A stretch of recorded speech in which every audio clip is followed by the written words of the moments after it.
ठीक है, जैसा कि आप जानते हैं पिछले हफ्ते से हम लोगों ने एक नई सीरीज को हमने शुरू किया है। हमारा सब्जेक्ट था पवित्र आत्मा को जानना, नोइंग द होली स्पिरिट। आपको मैंने पिछले हफ्ते भी बताया था कि क्यों मैं इस टॉपिक को या इस सीरीज को मैंने क्यों चुना, क्यों हम लोग इस टॉपिक पर हम अध्ययन कर रहे हैं, और उसमें से थोड़े कारण को मैंने आपके आगे रखा था। जैसे कि आज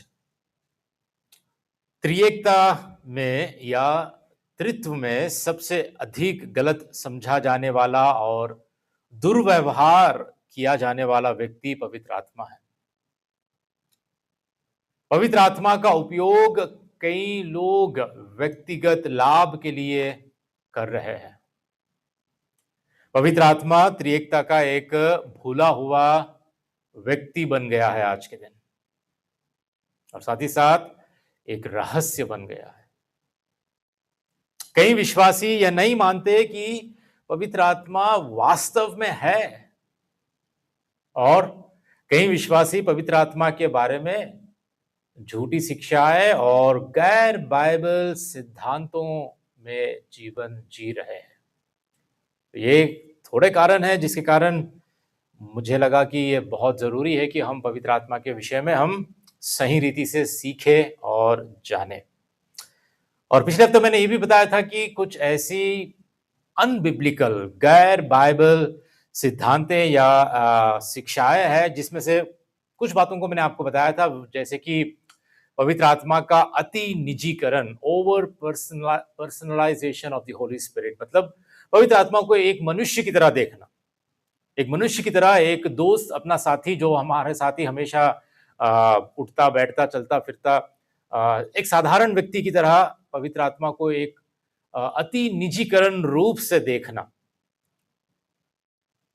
जबकि हम जानते हैं कि पवित्र आत्मा त्रित्व में,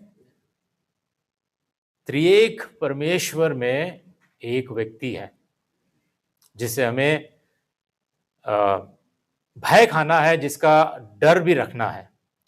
ठीक है, उसके बाद मैंने आपको और एक बात भी बताई थी कि व्यक्तिगत प्रकाश और बाइबल से परे अनुभव, जिसको हम personal revelations and extra biblical experiences, मतलब इनका अनुभव जो बाइबल से परे, बाइबल में पाते ही नहीं कि ऐसा अनुभव भी कभी किसी ने किया है, लेकिन उससे परे, उससे बढ़कर ये खुद अपने अनुभव को लेकर यही शिक्षा देते हैं कि सभी का अनुभव भी ऐसा ही होना चाहिए।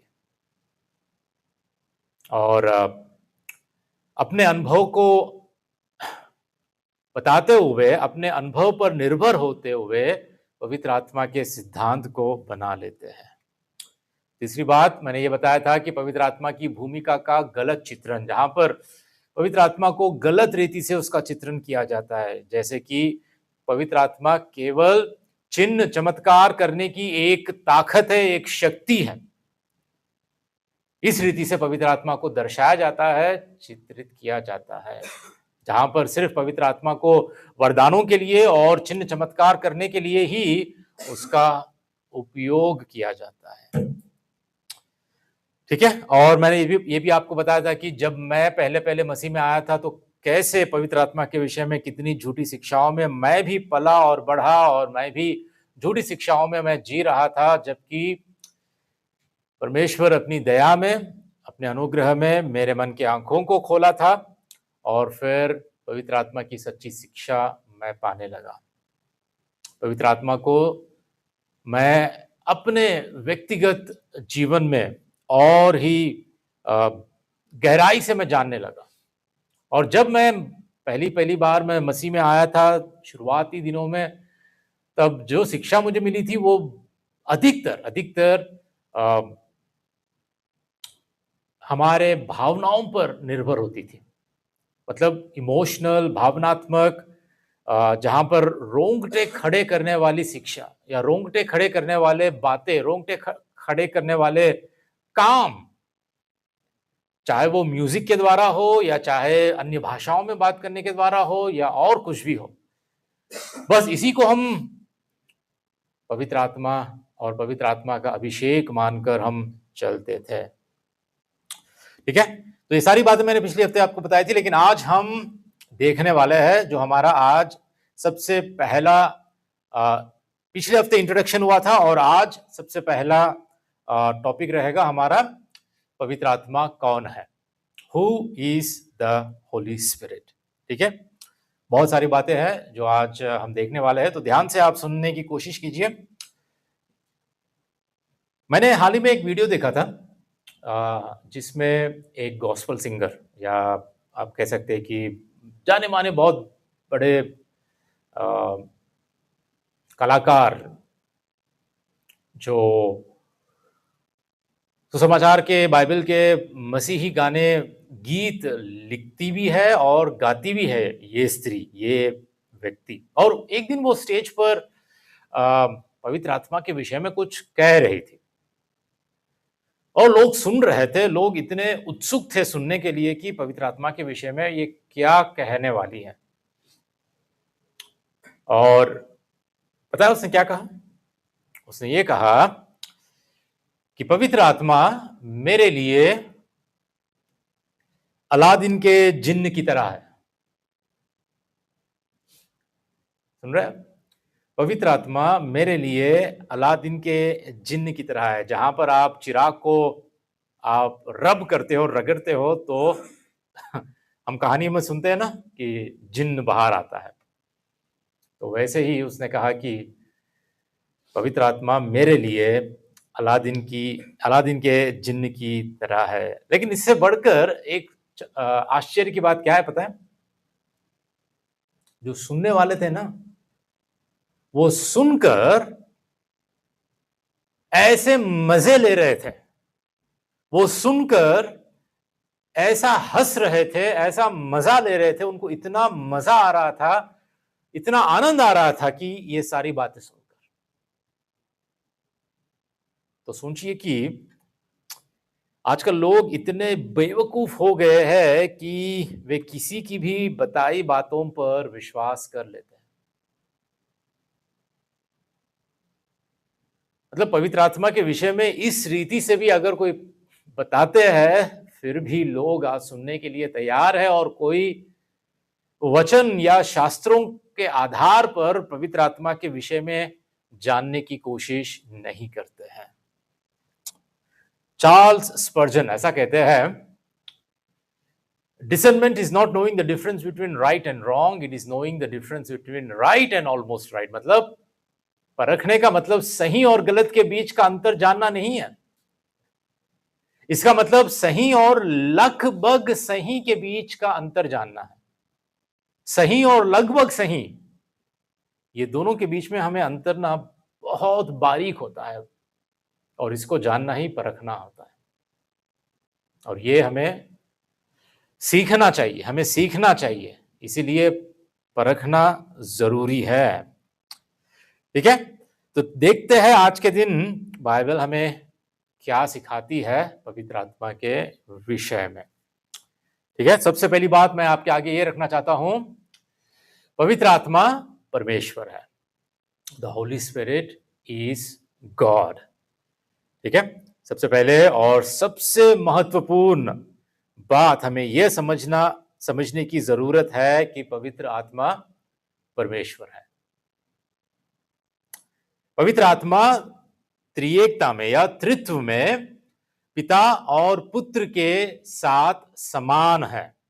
वो अपने सार में और अपनी प्रकृति में, अपने स्वभाव में वो पिता और पुत्र के समान है, एक जैसा ही है।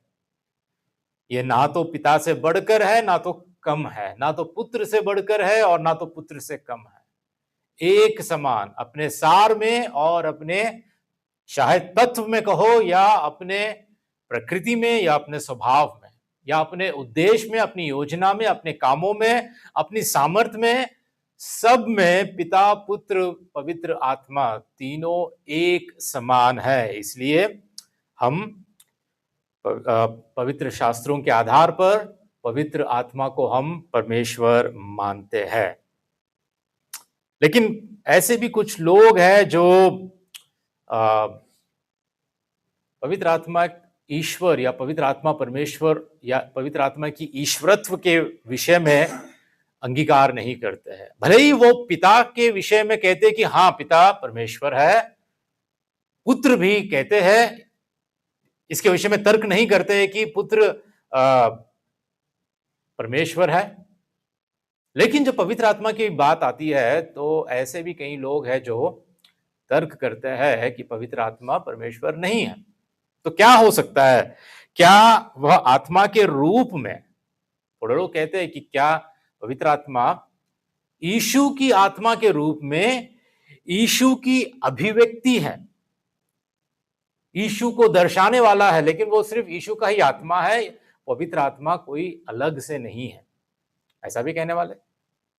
और इतना ही नहीं, थोड़े लोग तो ये भी कहते हैं कि पवित्र आत्मा स्वर्गदूत भी है, स्वर्गदूत के समान है।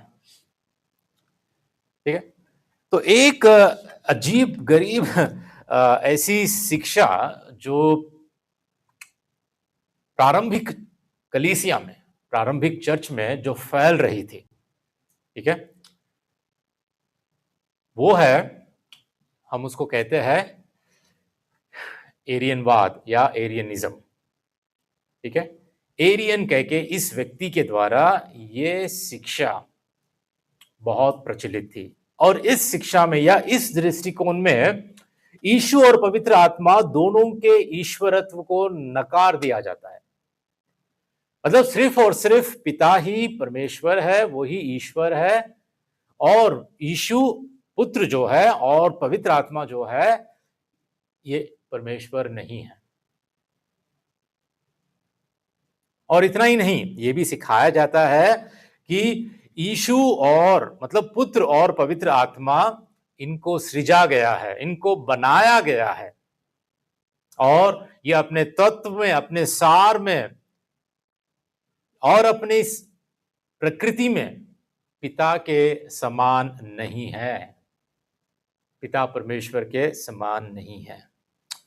तो यदि प्रभु यीशु मसीह और पवित्र आत्मा परमेश्वर नहीं है, तो फिर हम इनकी आराधना हम कैसे करें, कैसे कर सकते हैं?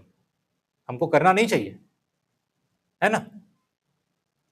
तो यही बात को और इसके साथ अन्य कई बातों का स्पष्टीकरण करने के लिए, उस वक्त जब ये एरियनवाद की शिक्षा प्रचलित हो रही थी और कई सारे लोग इस भ्रम में जी रहे थे, तब क्या हुआ, एक सम्राट जिसका नाम था कॉन्स्टेंटाइन।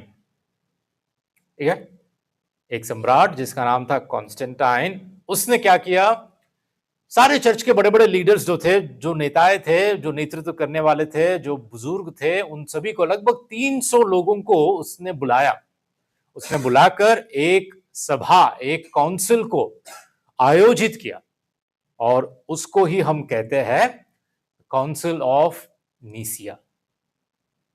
ठीक है, एक परिषद कहो या एक बैठक कहो या एक सभा कहो, एक काउंसिल थी जिसमें सारे चर्च के नेताओं को बुलाया गया है इस सम्राट कॉन्स्टेंटाइन के द्वारा, और स्पष्टीकरण किया गया है कि बताओ हमको, हम क्या विश्वास करें, मसीही लोगों को क्या विश्वास करना चाहिए, क्योंकि कई सारे झूठे प्रचारक या प्रचार शिक्षाएं निकल चुकी है। ठीक है, और उसी वक्त से लेकर ये कम से कम मसीह के पुनरुत्थान के बाद 300 साल के बाद ये काउंसिल या ये परिषद या इस सभा को आयोजित किया गया था, और यहीं पर कई सारे बाइबल के सिद्धांतों का स्पष्टीकरण हुआ है। और आज तक कह रहा हूं, 1700 साल आज बीत गए हैं।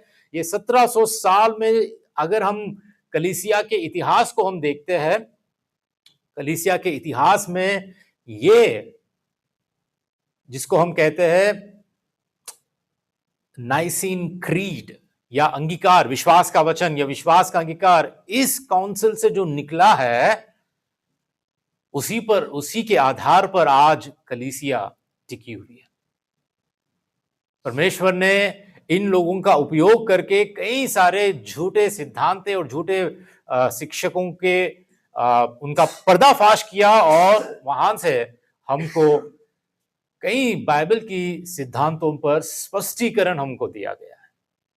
तो आज भी ये जो नाइसीन क्रीड है हमारे लिए बहुत मायने रखती है कि इसमें जो विश्वास वचन को डाला गया है या बताया गया है, किस रीति से अनुवाद किया गया है, किन सिद्धांतों को, किन डॉक्ट्रिन्स को भी पेश किया गया है, वो सभी आज एक सच्चे विश्वास योग्य कलीसिया में जानना और उसके अनुसार प्रचार करना बहुत जरूरी है।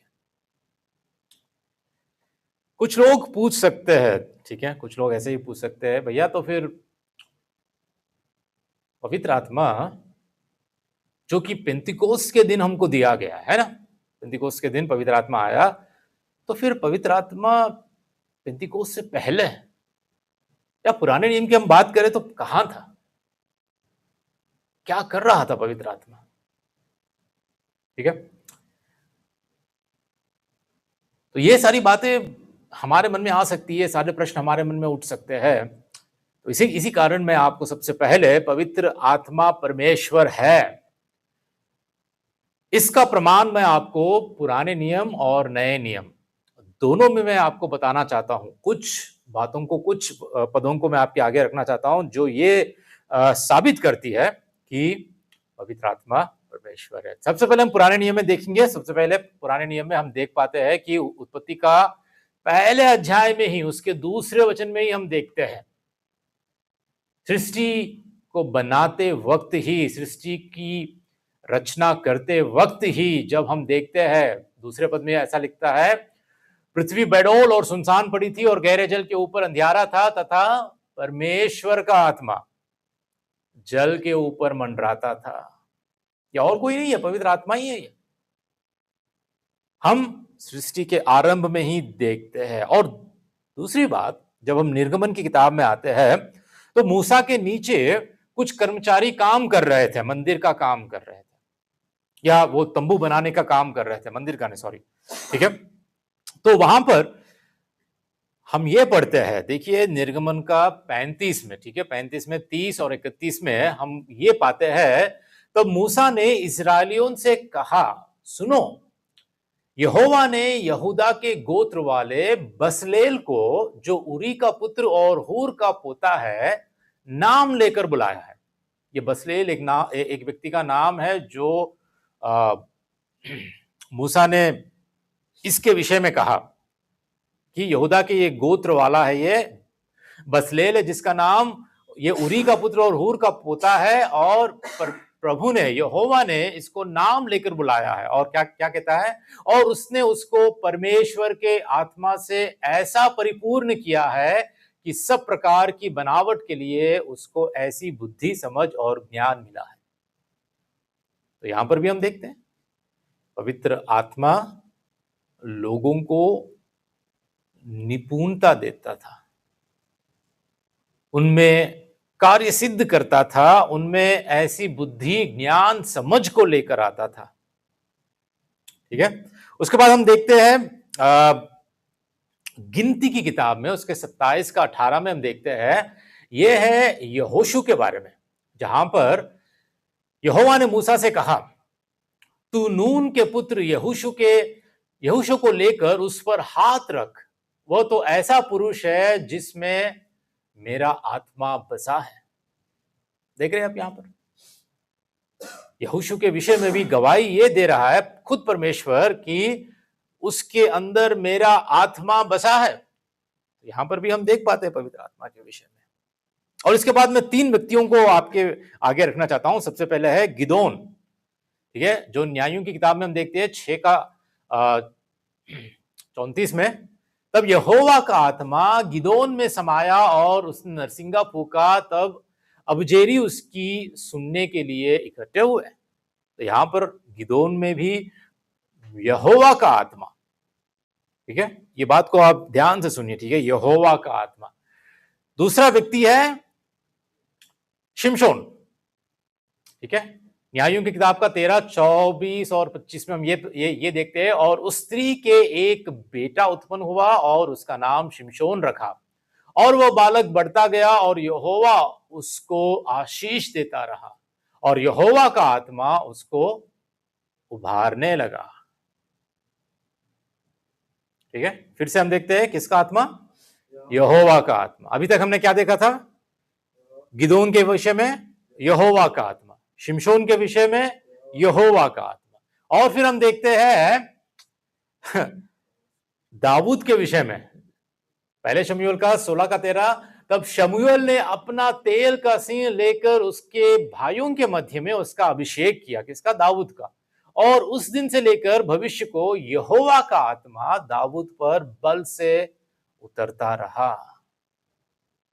ठीक है, बार बार हम देखते आए हैं कि किस रीति से मनुष्यों पर यहोवा का आत्मा उतरता आया, या उनमें समाया, या उनको उभारा, या उनके द्वारा अपना कार्य किया।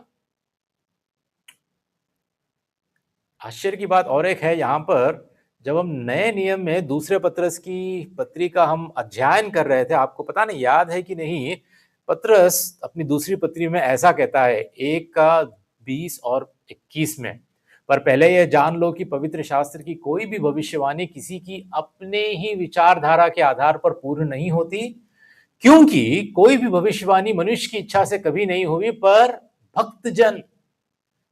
भक्तजन पवित्र आत्मा के द्वारा उभारे जाकर परमेश्वर की ओर से बोलते थे। अब ये पत्रस किन भक्तजनों के बारे में बोल रहा है? जो पुराने नियम के भक्तजन थे, जो लिखे हैं, जो शास्त्रों को लिखे हैं, जो परमेश्वर के वचन को बोला है। और वो कैसे बोलते थे? पवित्र आत्मा के द्वारा उभारे जाकर। यहां पर हमको स्पष्ट रीति से दिख रहा है कि पवित्र आत्मा पुराने नियम में कार्य कर रहा था और परमेश्वर के रूप में वो कार्य कर रहा था। सृष्टि के आरंभ से लेकर मनुष्य के इतिहास में या इजराइल के इतिहास में भी हम हर जगह जगह पर देख पाते हैं कि पवित्र आत्मा परमेश्वर के रूप में वो काम कर रहा था। ठीक है,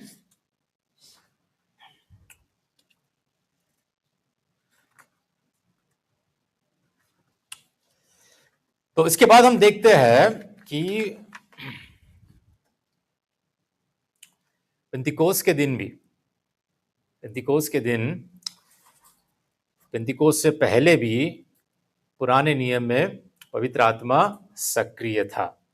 लेकिन एक छोटी सी बात यहां पे मैं जोड़ना चाहता हूं कि पुराने नियम और नए नियम में पवित्र आत्मा का जो कार्य है, या पवित्र आत्मा की सेविकाई है, या पवित्र आत्मा के विषय में जो हमको सिखाया गया है, इसमें क्या अंतर है पुराने और नए नियम में? पुराने नियम में अभी तक हमने क्या देखा कि लोगों पर पवित्र आत्मा उतरा आया, है ना।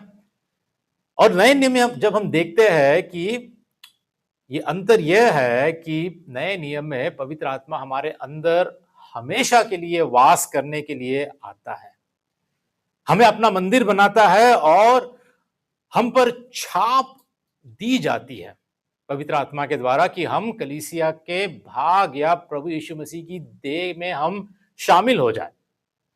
पुराने नियम में ऐसा नहीं था। पुराने नियम में विश्वासियों पर पवित्र आत्मा आना, या हो भी सकता है पवित्र आत्मा उनके अंदर समाना, और ये कुछ समय तक की बात थी, यह हमेशा के लिए की बात नहीं थी। पवित्र आत्मा उनसे अलग भी हो जाता था, पवित्र आत्मा उनको छोड़कर चला भी जाता था, जैसा शाऊल से हुआ, है ना।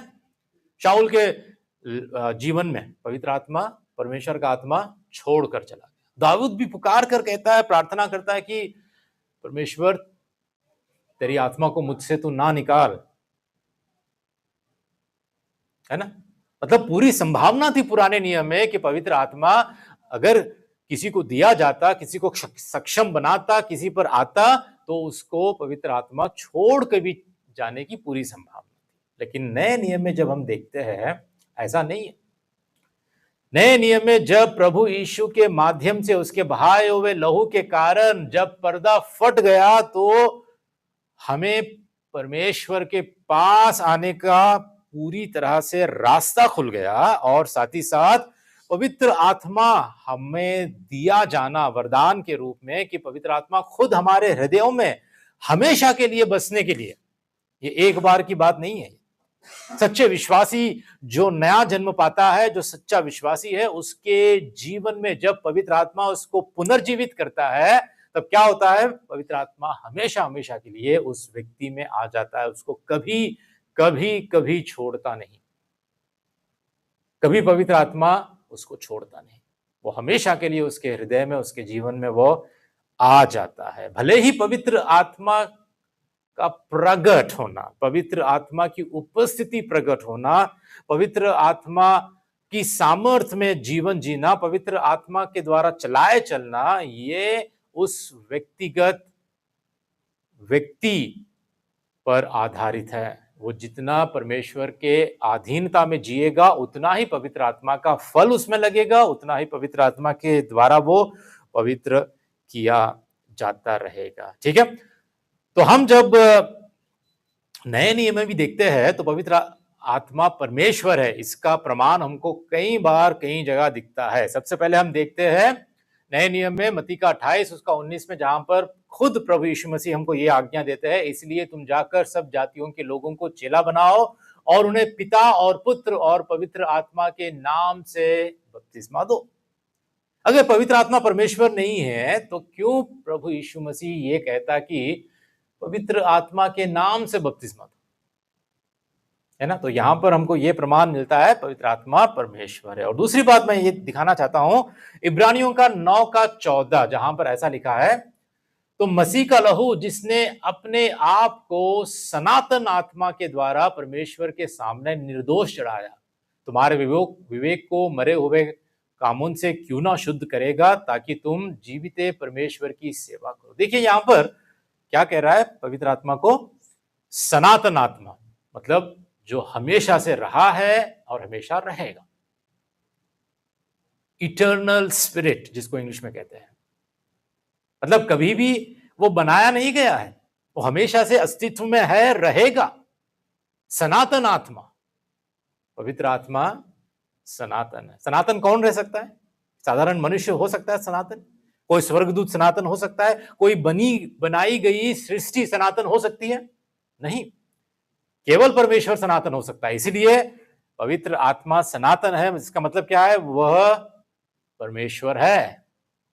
और एक वचन आपको दिखाना चाहता हूं, तीतुस का 3 का इफिसियों का 4 का 30, यहां पर हम देखते हैं, परमेश्वर के पवित्र आत्मा को शोकित मत करो, जिससे तुम पर छुटकारे के दिन के लिए छाप दी गई है। हमारे उद्धार के लिए, हमारे छुटकारे के दिन के लिए पवित्र आत्मा के द्वारा जब पवित्र आत्मा को हम पाते हैं तो हम पर छाप लग गई है।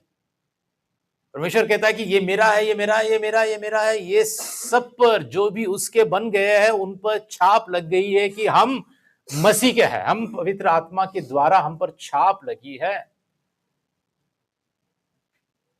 और ये छाप कोई नहीं लगा सकता, सिर्फ परमेश्वर। और यदि पवित्र आत्मा परमेश्वर नहीं है तो हम पर छाप वो नहीं लगा सकता। और एक वचन को आपके आगे रखना चाहता हूं, जो है पहले कुरिन्थियों का 6 का 19, जहां पे ये हम देख पाते हैं, क्या तुम नहीं जानते कि तुम्हारी देह पवित्र आत्मा का मंदिर है, वो विश्वासियों में निवास करता है।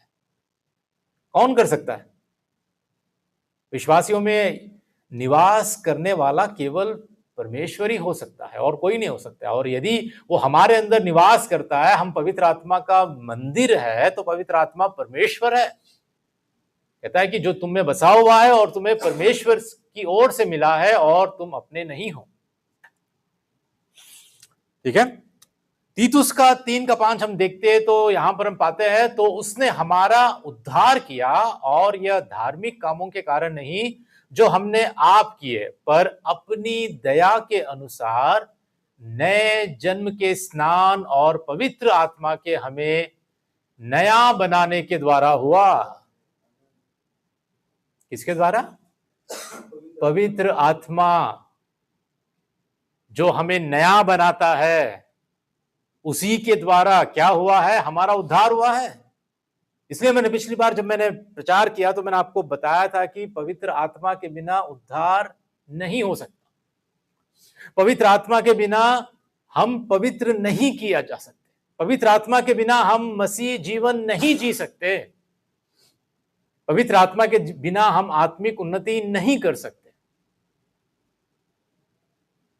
हमें नया बनाया जाना, हमें हमें नया जन्म दिया जाना, केवल और केवल हमें पुनर्जीवित किया जाना पवित्र आत्मा के द्वारा ही होता है, क्योंकि पवित्र आत्मा परमेश्वर है।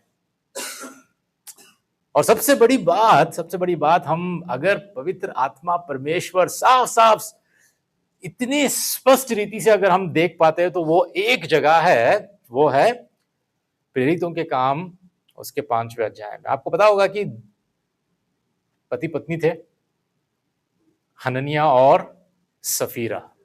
ठीक है, हनन्याह और सफीरा पति पत्नी थे, जिन्होंने अपनी भूमि को बेचकर उस पैसे को थोड़ा अपने पास रखा और थोड़ा पतरस के पास लेकर आया।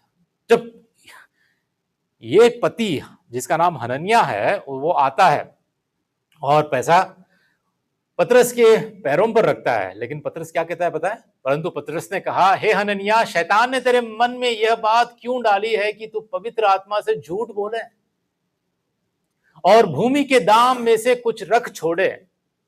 जब तक वह तेरे पास रही, क्या तेरी ना थी? और जब तक बिक गई तो उसकी कीमत क्या तेरे वश में ना थी? तूने यह बात अपने मन में क्यों सोची? और क्या कह रहा है देखो यहां पर, तूने मनुष्यों से नहीं परंतु परमेश्वर से झूठ बोला है। साफ साफ हम यहां पर देख पाते हैं कि जब पतरस कहता है कि तू मनुष्यों से नहीं परंतु परमेश्वर से झूठ बोला है, तो हम देखते हैं पवित्र आत्मा को परमेश्वर के रूप में संबोधित किया गया है। ठीक है, पवित्र आत्मा परमेश्वर है। ठीक है, तो पहला पॉइंट हम देखा है कि पवित्र आत्मा परमेश्वर है। वो कोई पिता और पुत्र से नीचे या कम या उनके नीचे रहने वाला व्यक्ति नहीं है त्रिएकता में। वो उनके समान है, पिता, पुत्र और पवित्र आत्मा तीनों समान है। ठीक है, अब मैं दूसरा पॉइंट मेरा जो है पवित्र आत्मा के विषय में, पहला पॉइंट क्या था कि पवित्र आत्मा परमेश्वर है। पवित्र आत्मा परमेश्वर है। ठीक है, ध्यान से इस बात को याद रखना, पवित्र आत्मा परमेश्वर है। इसके कई सारे प्रमाण हम पुराने नियम और नए नियम में हमने देखा है। और अब मेरा दूसरा पॉइंट मैं आपको बताने वाला हूं, और वह है पवित्र आत्मा एक व्यक्ति है। ठीक है, the Holy spirit is a person. पवित्र आत्मा एक व्यक्ति है। ठीक है, पवित्र आत्मा कोई एक शक्ति नहीं है, पवित्र आत्मा कोई एक ऊर्जा नहीं है, एक एनर्जी नहीं है, पवित्र आत्मा एक व्यक्ति है। ठीक है, आजकल जो हो रहा है, पवित्र आत्मा को केवल चिन्ह और चमत्कार या चंगाई के लिए जो उपयोग करते हैं, और ऐसा ही देखते हैं कि पवित्र आत्मा के वरदानों के द्वारा हम पवित्र आत्मा का केवल चिन्ह चमत्कारों के लिए उपयोग करें। और इसी के विषय में कई सारे झूठी शिक्षाएं और गलत पवित्र आत्मा के बारे में, उसकी भूमिका के बारे में चित्रीकरण किया जाता है। और थोड़े वचनों को मैं आपके आगे रखना चाहता हूं जो महत्वपूर्ण है, जो हमको ये सिखाती है या इस दशा में हमको केंद्रीकृत करती है ये सारे बातें कि पवित्र आत्मा एक व्यक्ति है। सबसे पहले यीशु मसीह ने जो बातें की है, यीशु मसीह ने पवित्र आत्मा को किस रीति से बताया, उसके बारे में क्या संबोधित किया है, मैं आपको बताना चाहता हूं। यूहन्ना का 14 अध्याय उसका 26। ठीक है, प्रभु ने क्या कहा यहां पर, परंतु सहायक अर्थात पवित्र आत्मा जिसे पिता मेरे नाम से भेजेगा, वह तुम्हें सब बातें सिखाएगा और जो कुछ मैंने तुमसे कहा है वह सब तुम्हें स्मरण कराएगा। सहायक, प्रभु ने क्या कहा, सहायक।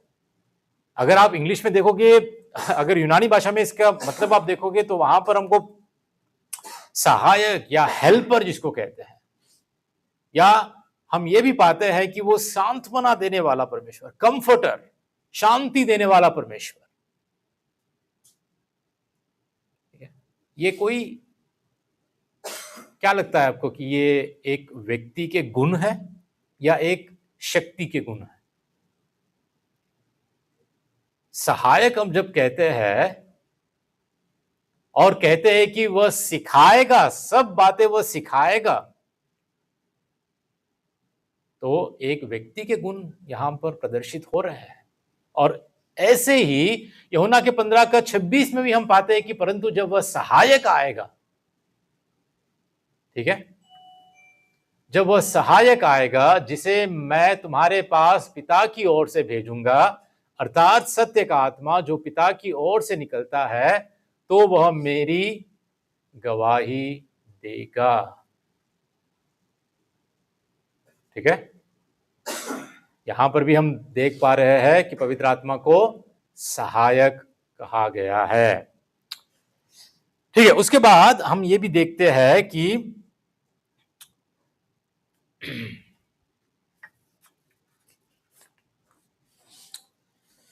इब्रानियों का 10 का नहीं, उससे पहले इफिसियों का 4 का 30 जो अभी तक हमने देखा था, परमेश्वर के पवित्र आत्मा को शोकित मत करो जिससे तुम पर छुटकारे के दिन के लिए छाप दी गई है। हम किसको शोकित कर सकते हैं? किसी शक्ति को हम शोकित कर सकते हैं? इस तार में अगर करंट जा रहा है, करंट को हम या बिजली को हम शोकित कर सकते हैं? जैसा कि कई लोग कहते हैं ना, पवित्र आत्मा को जब मैंने पाया तो मुझ में बिजली जैसा एहसास हो गया, मुझे शॉक लग गया। क्या बिजली को हम शोकित कर सकते हैं?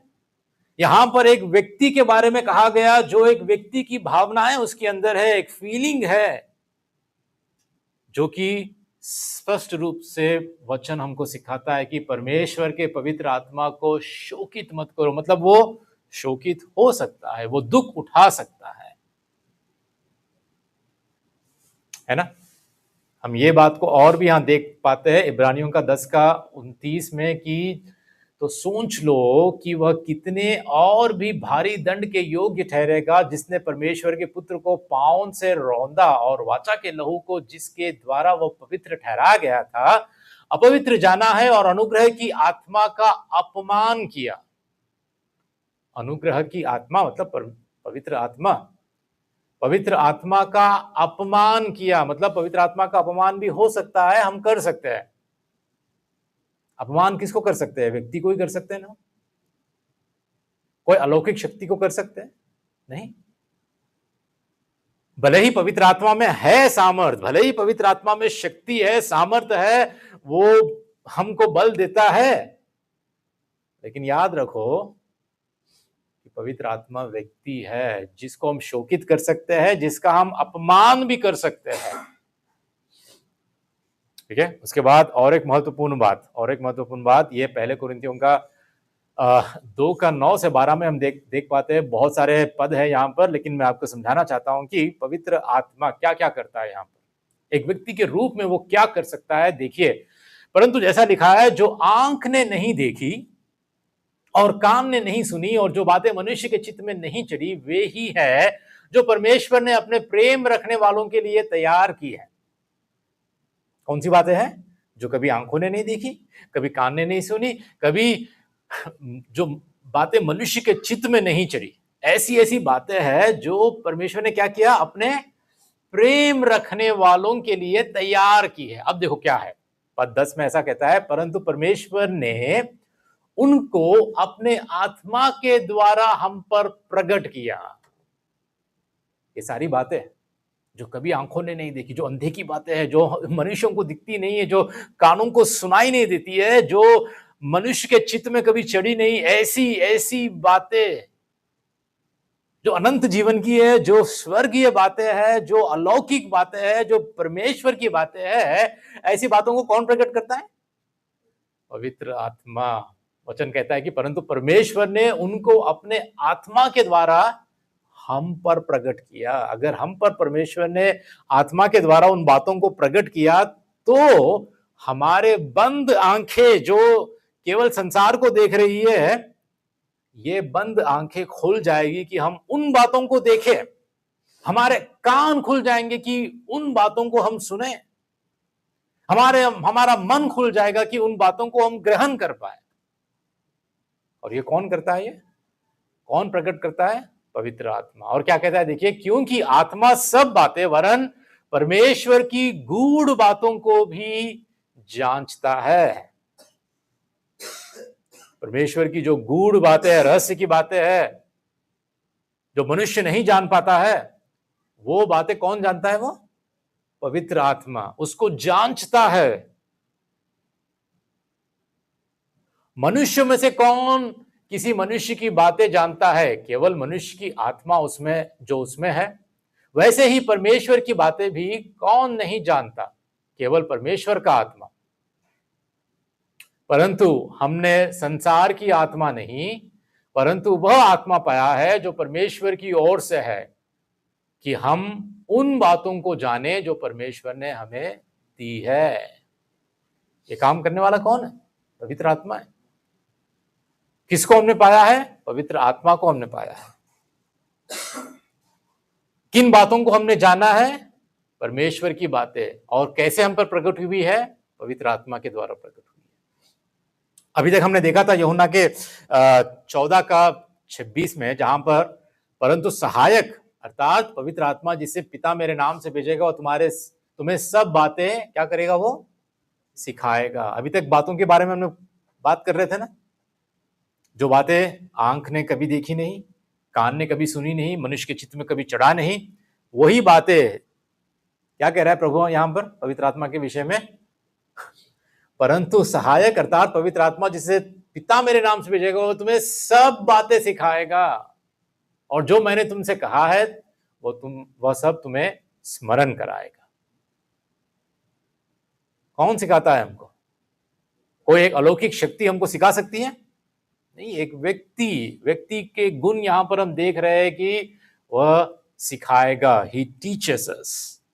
ठीक है, उतना ही नहीं, हम और भी देख पाते हैं रोमियो के 14 का 26 में कि हम पवित्र आत्मा की सहायता से हम प्रार्थना कर सकते हैं। वो हमारा सहायक है। वचन कहता है कि इसी रीति से आत्मा भी हमारी दुर्बलता में सहायता करता है, क्योंकि हम नहीं जानते कि प्रार्थना किस रीति से करना चाहिए, परंतु आत्मा आप ही ऐसी आहें भर भर कर जो बयान से बाहर है हमारे लिए क्या करता है? वो विनती करता है, हमारे लिए विनती करता है। और मनों का जांचने वाला जानता है कि पवित्र आत्मा की मनसा क्या है, क्योंकि वह पवित्र लोगों के लिए परमेश्वर की इच्छा के अनुसार विनती करता है। यह विनती करने का भी काम एक व्यक्ति ही कर सकता है, जिसमें व्यक्ति के गुण है, शक्ति नहीं।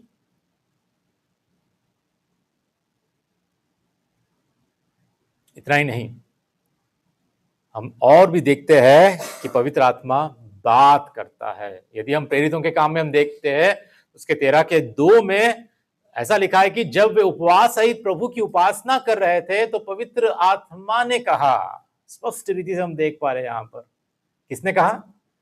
पवित्र आत्मा ने कहा, मेरे लिए बरनबास और शाऊल को उस काम के लिए अलग करो जिसके लिए मैंने उन्हें बुलाया है। यह पवित्र आत्मा बात करता है। आज के दिन पवित्र आत्मा वचन के द्वारा बात करता है। इस विषय में और भी हम आगे चल के एक टॉपिक रहेगा कि पवित्र आत्मा कैसे बात करता है, जब और भी हम विस्तार से हम देखने वाले हैं। ठीक है, तो हम यहाँ क्या देखे हैं? 2 बातें हमने कि पवित्र आत्मा परमेश्वर है और पवित्र आत्मा एक व्यक्ति है।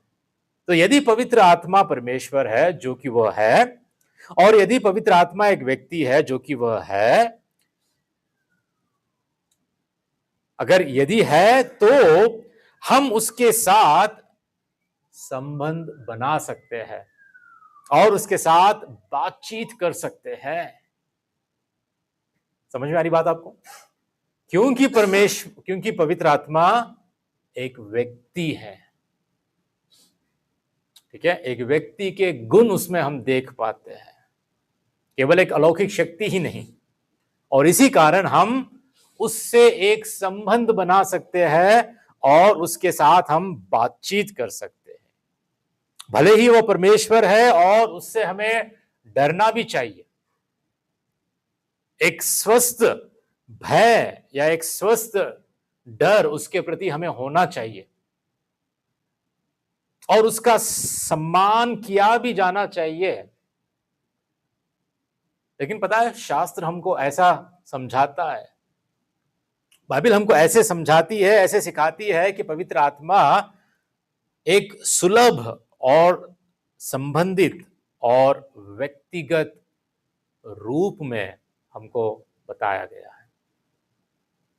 मतलब वी कैन अप्रोच हिम, जैसे हम व्यक्ति को हम संबोधित करते हैं या सुलभ रीति से उसके पास पहुंचते हैं, हम पवित्र आत्मा के पास हम आ सकते हैं, हम पहुंच सकते हैं एक व्यक्ति के नाई। ठीक है। और क्योंकि पवित्र आत्मा परमेश्वर है, आप पवित्र आत्मा से प्रार्थना कर सकते हैं। मुझे पता नहीं आप में से कितने लोग कभी पवित्र आत्मा से प्रार्थना की। हम अक्सर क्या करते हैं, पिता से या पुत्र से हम कहते हैं, हे परम पिता हमारी प्रार्थना को सुन, हे प्रभु जी हमारी प्रार्थना को सुन। क्या कभी हमने प्रार्थना की, पवित्र आत्मा परमेश्वर मेरी प्रार्थना को सुन? बहुत कम, बहुत कम। देखिए, यदि हम विश्वास करते हैं कि पवित्र आत्मा परमेश्वर है, तो हम उससे मदद मांग सकते हैं। क्योंकि वो परमेश्वर है, हम उससे भी प्रार्थना कर सकते हैं। इसमें कोई गलत बात नहीं है। हम पिता से भी प्रार्थना कर सकते हैं, पुत्र से भी कर सकते हैं, और पवित्र आत्मा से भी कर सकते हैं। त्रिएक परमेश्वर से हम प्रार्थना कर सकते हैं और हम मदद मांग सकते हैं, क्योंकि वह सहायक है। अपने आत्मिक जीवन में शक्ति, ज्ञान, चंगाई, पवित्रता और विकास की अपनी सख्त जरूरतों के लिए हम पवित्र आत्मा से हम मांग सकते हैं, ईमानदारी से हम मांग सकते हैं। मैं भी प्रार्थना करता हूं, मैं भी पवित्र आत्मा से मांगता हूं। चलते फिरते, उड़ते बैठते, आते जाते, हमेशा जब भी अपने मन ही मन में, मैं अपना काम भी करते रहता हूं, लेकिन मन ही मन में पवित्र आत्मा से मैं मांगता हूं। पवित्र आत्मा से कहता हूं मैं, पवित्र आत्मा मुझे भर दे, पवित्र आत्मा मेरी मदद कर, तू सहायक है, तू मुझे शांति देने वाला है, तू मुझे पवित्र करने वाला। पवित्र आत्मा मेरे अंदर तू अपना कार्य कर। पवित्र आत्मा से बातचीत हम कर सकते हैं, हम उससे प्रार्थना कर सकते हैं। तो हम क्या करें? 3 बातें मैं आपको बता के समाप्त करना चाहता हूं। सबसे पहली बात, पवित्र आत्मा का परमेश्वर के रूप में आराधना करें। Worship him, worship the Holy Spirit as God. पवित्र आत्मा की आराधना करो। त्रिएक परमेश्वर के रूप में पिता, पुत्र, पवित्र आत्मा, तीनों की आराधना करो। और हम पूरी रीति से, ठीक है, पूरी रीति से हम पवित्र आत्मा की भी हम आराधना कर सकते हैं। ठीक है। और दूसरी बात, क्योंकि पवित्र आत्मा एक व्यक्ति है, एक व्यक्ति के रूप में पवित्र आत्मा के साथ संबंध बनाने की कोशिश करें। जब पवित्र आत्मा एक व्यक्ति है, तो seek a relationship with the Holy Spirit as a person. उसके साथ संबंध बनाओ, उसके साथ बातचीत करो। पवित्र आत्मा जो तुम्हारे अंदर वास करता है, जो जहां हम वचन में हमने पढ़ा है कि हमारी देह पवित्र आत्मा का मंदिर है। और जब वो हमारे अंदर वास करता है, जब हमको पवित्र आत्मा वरदान के रूप में दिया गया है, जब हमारा नया जन्म हुआ है, तो क्यों ना हम उसके साथ बातचीत करें, उसके साथ हम एक संबंध को बनाएं। व्यक्तिगत रूप से हम उसको एक व्यक्ति के रूप में पवित्र आत्मा के साथ हम एक ऐसे प्रेम के संबंध को हम बनाएं। और आखिरी बात, क्योंकि पवित्र आत्मा परमेश्वर है, पवित्र आत्मा से परमेश्वर के रूप में भी हमें प्रार्थना करना चाहिए। ठीक है, आप कर सकते हैं, इसमें कोई बुराई नहीं है, इसमें कोई गलत बात नहीं है। हम पवित्र आत्मा को भी परमेश्वर के रूप में उससे हम प्रार्थना कर सकते हैं। सोच के देखिए, आपने पिछली बार कब पवित्र आत्मा से प्रार्थना किया? पिता और पुत्र से हम मांगते हैं, प्रार्थना करते हैं, लेकिन कब हम पिछली बार पवित्र आत्मा से हमने प्रार्थना की है? अंत में बस मैं ये कहना चाहता हूं, क्योंकि पवित्र आत्मा परमेश्वर है, पवित्र आत्मा व्यक्ति है, तो हमें क्या करना चाहिए? उससे हमें कहना चाहिए, पवित्र आत्मा परमेश्वर मुझे भर दे, मुझे भर दे। और वो क्या करेगा? वो भरेगा तुम्हें। कहना चाहिए उससे कि पवित्र आत्मा परमेश्वर मेरे जीवन में आत्मा का फल ले आ, आत्मा का फल उत्पन्न कर, और वह लाएगा। उसे कहो, पवित्र आत्मा परमेश्वर मेरे आत्मिक जीवन में मेरे आत्मिक वरदानों का उपयोग दूसरों को आशीष देने के लिए तू कर, और वह करेगा। उसे कहो, पवित्र आत्मा परमेश्वर आज यीशु की महिमा करने में मेरी मदद कर, और वो करेगा। तो कितना हम पवित्र आत्मा के विषय में हम जानते हैं, क्या जानते हैं, वचन हमको क्या सिखाता है, क्या प्रमाण देता है वचन पवित्र आत्मा के बारे में, यह हमारे लिए जानना बहुत जरूरी है।